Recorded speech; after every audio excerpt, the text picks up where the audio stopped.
কখনো নারীর হাতে জোর করাতে দেয় না। গরিব বলে রাজার বাড়ির ছুটি দিয়ে ওই অর্থকে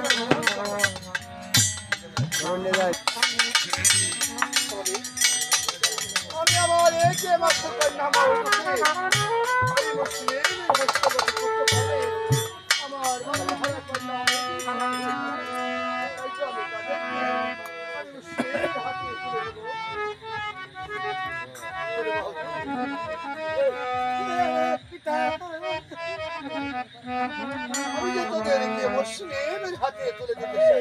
একে বলছেন পিতা, আমি হলাম একজন হিন্দু নারী আর সে হলো একজন মুসলমান। তার হাতে আমাকে কেমন করে অর্পণ করে দেখে বলছিস না